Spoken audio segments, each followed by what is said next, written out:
Hello, my name is Gary, and I was raised in the western United States, so I'm a native English speaker.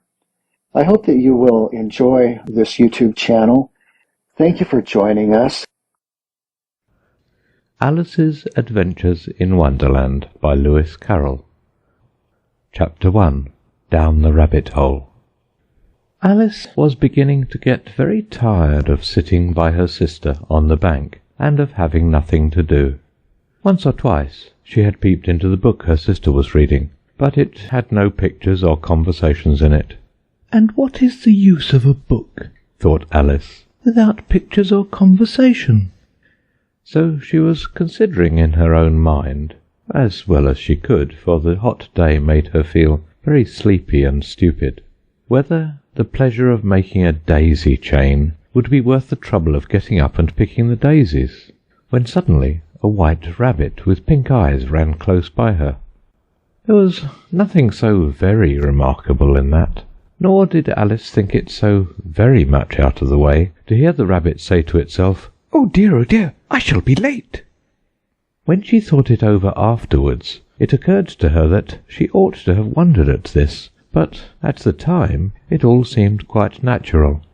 But when the rabbit actually took a watch out of its waistcoat pocket and looked at it, and then hurried on, Alice started to her feet, for it flashed across her mind that she had never before seen a rabbit with either a waistcoat pocket or a watch to take out of it, and burning with curiosity she ran across the field after it, and fortunately was just in time to see it pop down a large rabbit hole under the hedge.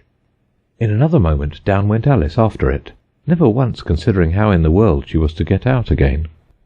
The rabbit hole went straight on like a tunnel for some way, and then dipped suddenly down, so suddenly that Alice had not a moment to think about stopping herself before she found herself falling down a very deep well. Either the well was very deep, or she fell very slowly, for she had plenty of time as she went down to look about her, and to wonder what was going to happen next. First she tried to look down and make out what she was coming to, but it was too dark to see anything. Then she looked at the sides of the well, and noticed that they were filled with cupboards and bookshelves. Here and there she saw maps and pictures hung upon pegs. She took down a jar from one of the shelves as she passed. It was labelled Orange Marmalade, but to her great disappointment it was empty. She did not like to drop the jar for fear of killing somebody, so managed to put it into one of the cupboards as she fell past it. "Well," thought Alice to herself, "after such a fall as this, I shall think nothing of tumbling downstairs. How brave they'll all think me at home! Why, I wouldn't say anything about it, even if I fell off the top of the house," which was very likely true. Down, down, down. Would the fall never come to an end? "I wonder how many miles I've fallen by this time," she said aloud. "I must be getting somewhere near the centre of the earth. Let me see, that would be 4,000 miles down, I think." For, you see, Alice had learned several things of this sort in her lessons in the schoolroom, and though this was not a very good opportunity for showing off her knowledge, as there was no one to listen to her, still it was good practice to say it over. "Yes, that's about the right distance. But then I wonder what latitude or longitude I forgot to." Alice had no idea what latitude was, or longitude either, but thought they were nice, grand words to say. Presently she began again. "I wonder if I shall fall right through the earth. How funny it'll seem to come out among the people that walk with their heads downward. The antipathies, I think." She was rather glad there was no one listening this time, as it didn't sound at all the right word. "But I shall have to ask them what the name of the country is, you know.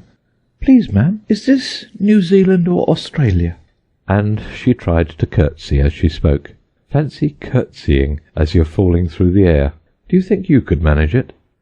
"And what an ignorant little girl she'll think me for asking. No, it'll never do to ask. Perhaps I shall see it written up somewhere."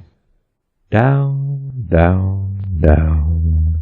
There was nothing else to do, so Alice soon began talking again. "Dinah'll miss me very much tonight, I should think." Dinah was the cat. I hope they'll remember her saucer of milk at tea time. Dinah, my dear, I wish you were down here with me. There are no mice in the air, I'm afraid, but you might catch a bat, and that's very like a mouse, you know. But do cats eat bats, I wonder?"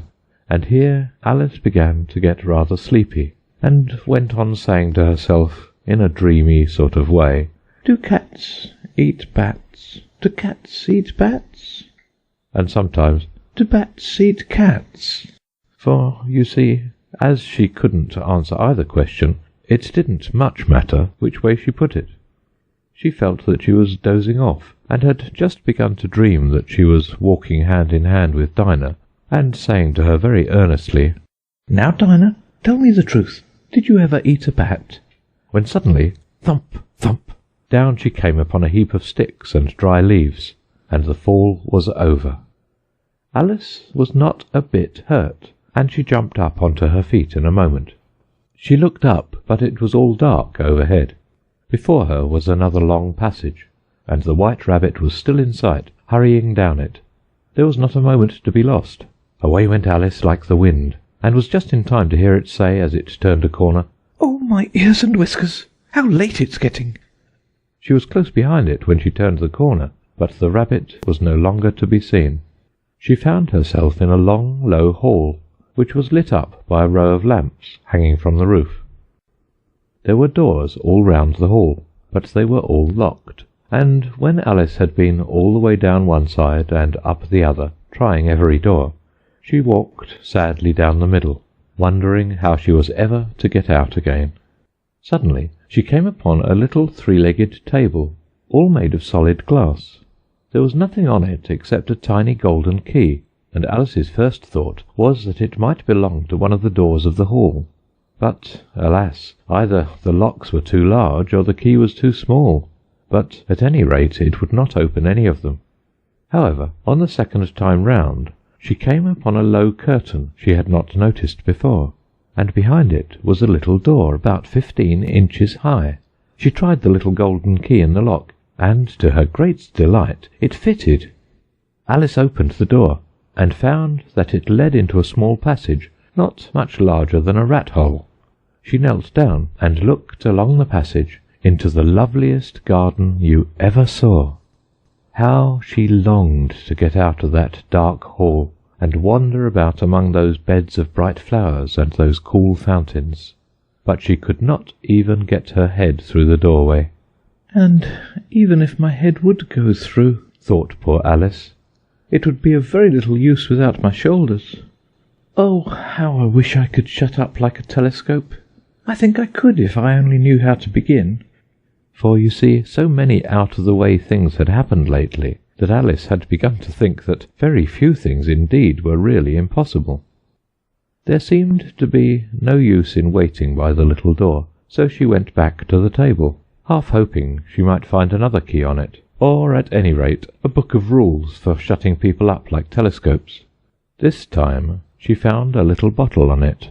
"Which certainly was not here before," said Alice, and round the neck of the bottle was a paper label with the words "Drink me" beautifully printed on it in large letters. It was all very well to say "Drink me," but the wise little Alice was not going to do that in a hurry. "No, I'll look first," she said, "and see whether it's marked poison or not." For she had read several nice little histories about children who had got burnt and eaten up by wild beasts and other unpleasant things, all because they would not remember the simple rules their friends had taught them, such as that a red-hot poker will burn you if you hold it too long, and that if you cut your finger very deeply with a knife, it usually bleeds. And she had never forgotten that if you drink much from a bottle marked poison, it is almost certain to disagree with you, sooner or later.